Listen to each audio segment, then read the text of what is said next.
FM presents Sig's Flicks.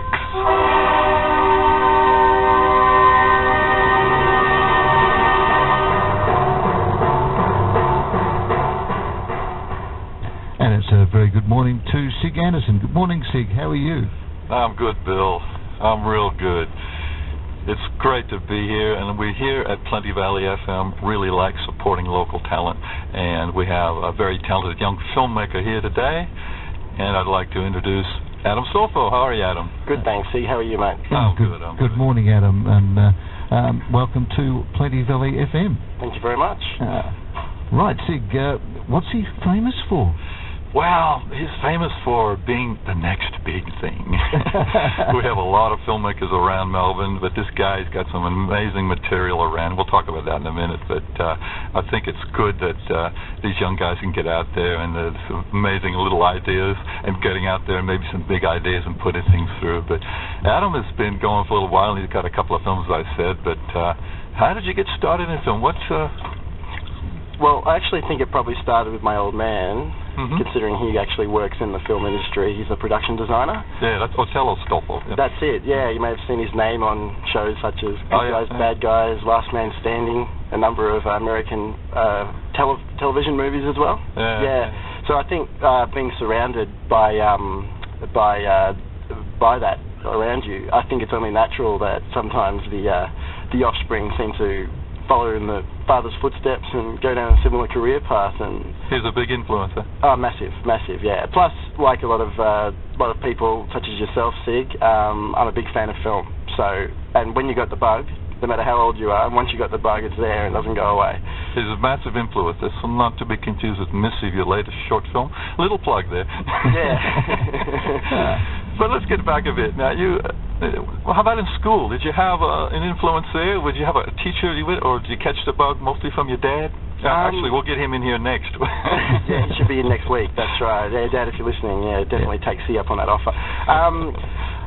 I think year 11 it was. Year 11. I think it was a little bit a peer thing, actually. I think that me and a number of my friends, just like a lot of other people, as I mentioned, very big into film, and we had the opportunity to make a 50-minute film in year 11 for a 50. 50, yeah. A long film. Yeah, that was quite long for a first. That's a big film for a student. Yeah, probably because we also didn't know how to edit back then, so we don't know how to cut anything out. So it was practically just everything that we could throw into it. Yeah. It's great when you're starting out. You don't know. You just aren't. You don't know that you don't know. So you just do everything. That's exactly right. You don't know what's required or what's not required. You know, you just throw everything in there that you can, and you also throw in all your friends because they go on and on about how they need to be in the film, and you know, they want to make their acting debut in your first movie, and everyone's in it. What was your big 50-minute effort? It was actually a Monicus. Yeah, Ben-Hur. Yeah, no, it was actually our own version, a comedy take on the Terminator one. The Terminator. Yeah, Rise of the War Against the Machines. The Machines. Yeah. Was that 3 or 6? And boy, you know, $100 budget or something. You know, it was great stuff. Yeah, and I can't watch it today. You know, it's a little bit too hard. How'd you get all the things blowing up? Blowing up? Yeah. Probably just off screen with like a sound effect, like an explosion off screen or something. You got to cheat a bit on a limited budget. That's right. Yeah. It reminds me of that film doing the circuit. I think a couple of years ago. I never saw it. Maybe you did. This guy completely made Raiders of the Lost Ark shot by shot at home for like no budget. Everything, the whole film remade. I haven't seen it, but apparently it's fantastic. Unbelievable. Like an amazing effort. Yeah, I've been told I should see it. Yeah, we'll have to check that one out. But yeah, that's good. Well, getting into some other ones, I was just really blown away by your new film, or your first big film we did, everything, Alaina. That was in 2004. Was it? Yeah, we shot at the end of 2003 and finished it up at the start of 2004. What sort of budget? Probably about $1,000. Wow. Self-funded by me and a friend of mine, Michael Hadgen. Yeah. Just because it's something to do? No, actually, up until that stage, I hadn't made a film with a budget, and I think that was the first film that I made in which people really started to take me seriously, because I changed genre. Yeah. I think a lot of my previous stuff was a bunch of comedies and, you know, trying to make people laugh. But with Alaina, it was my first branch out to show people that I take this craft seriously. Was it drama or? drama. Yeah. Well, just before we go any further, well, you can see Alaina yourself on Adam Stolfo's website, and that's adamstolfo.com. That's Adam, S-T-O-L-F-O. That's it. One word, adamstolfo.com, and the name of the film is Alaina, and you spell that? A-L-A-I-N-A. As you found it. Now, I don't know that name. Where did Alaina come from? Well, now that you've seen the film, Sig, as well, not that I'm giving anything away, but Alaina. Ah, of course. Yeah.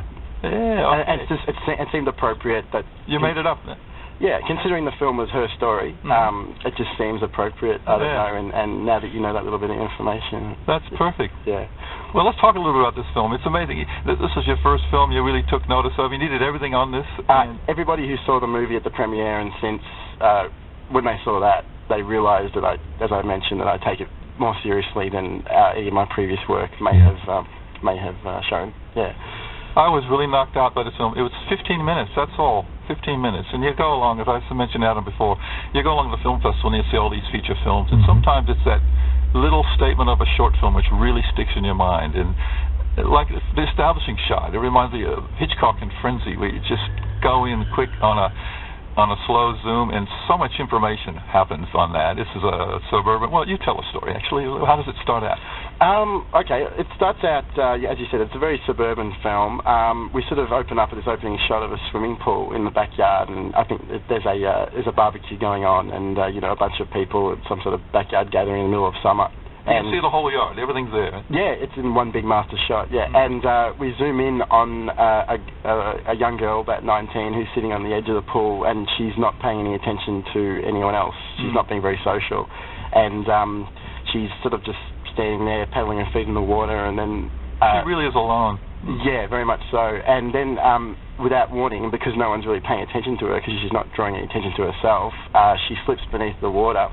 And we have this elaborate underwater sequence, which actually cost half the budget of the whole film as well, was that one scene. Yeah, it's not cheap to film underwater. Less than a minute? Yeah, but probably about half a minute. Yeah, it was half the budget. And then she goes to the bottom of the pool and says that there's a voiceover in the film, and she says that she'd been harbouring a secret desire for the world to go away. And so she lingers there on the bottom. And then when she runs out of air and finally resurfaces, she realizes that she got her wish, and then she goes through a range of emotions, as you know, Sig, from acceptance through to fear, and then she really is isolated. Absolutely, yeah. And I can't really tell much more of the film without giving it away because it's such a short running time, but that's essentially what it's about. How do you get? She's down there at the bottom of the pool. How do you get her to stay there? That's one thing. Wait. You actually waited her? Yeah, we waited down. And then you... Yeah. But that was actually... her breath on.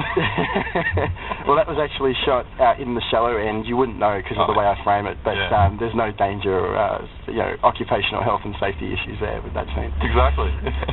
Who wrote the script for it? I co-wrote it with a friend of mine, actually. I actually wrote the first draft of the script, but then I don't think I'm the world's greatest writer, so I like to bring in a second hand to sort of look over it and make alterations just so I sort of feel a bit more comfortable about the material. So you concepted the whole thing? Yes, I did. Right. I was interested in telling the last person on a story from a new perspective, and hopefully it was, even though it's not the most original idea, hopefully it came through in an original way. Exactly, yeah. It really gets you in. And as I mentioned before, not simply because I'm a musician, but the music is so mesmerizing. Even you have this beautiful, master shot, you say, at the beginning of the whole backyard. It's a normal, typical suburban swimming pool, the barbecue on, the kids laughing and screaming, and a toy crocodile, but this foreboding music sort of quietly in the back, and something's not right. And that sort of theme goes right through, and as she's wandering around, how do you keep all the streets clear, too? Close off, no traffic. That's actually the most frequently asked question that we get from everybody who sees the movie. They want to know how we emptied the streets, and we didn't. We just went to areas of Melbourne that are very isolated. And if you saw a lot of the outtakes as well, Sig, you'd realise that there were lots of cars driving past and people in shots that weren't used. So it was a lot of good luck and chance. You got to look real hard to see them then. Not in the final cut, no. How long did it take you from the conceptual aspect through to the premiere? How long did it take? Probably about 7 months, roughly. Yeah. Once you got the script in place and you get it, all sort of set up, the shooting for a short film only takes about a week or two at max, and then there's the post-production after that. Yeah. All the prep and the post, that's the main thing. Yeah, that's it. Got to be prepared. This is amazing. I mean, that was your idea, and realizing that as directing it and producing it and executive produced and everything. How is that different to directing someone else's film, like your latest one, Missive? Missive. Someone else's script, someone else's idea, and you've got to realize that it's a collaborative thing, or as he say, you're the director, you do it. Okay. I actually enjoyed the process of making Missive a lot more than the process of making Alaina, because I got to concentrate on the directing side of things. Only directing. Yeah, and that for me, for where I am right now, considering that's ultimately where I want to go, it gave me a chance to completely focus on that and test my ability as a director. I didn't have to worry about any other credits or a lot of the other responsibilities that I had with Alaina. I didn't have to take as much responsibility for that, so it gave me a chance to really focus on the directing, and I enjoyed that immensely. Yeah. That's where you want to be. Do we have to have a few messages here, or can we go on? We'll have a quick message, and then we'll be back with more of Sig's Flicks. Plenty Valley FM. No, we won't go with that one. I've pressed the wrong button, Sig, so I do apologise for that. We'll go with this one. Do you like hits and memories? John Farnham. Maybe the Eurythmics. Or even Phil Collins.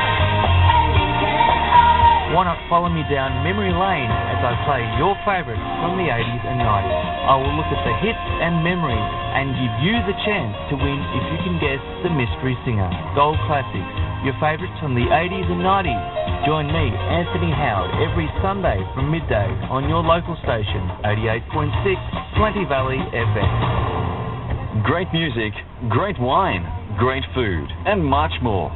Valley Lifestyles on your local station, 88.6 Plenty Valley FM.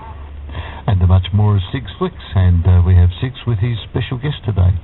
And that would be Adam Stolfo, and we've been talking about his first short film, Alaina, which you can see at adamstolfo.com. Adam, S-T-O-O-L-F-O, adamstolfo, one word.com. Alaina, check it out. We've been talking about this film.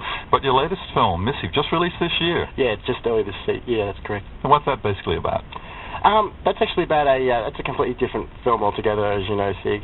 That's about a hitman, or an old man who's actually paid a visit by a hired hitman, who realizes that the old man has one final request before he takes his life.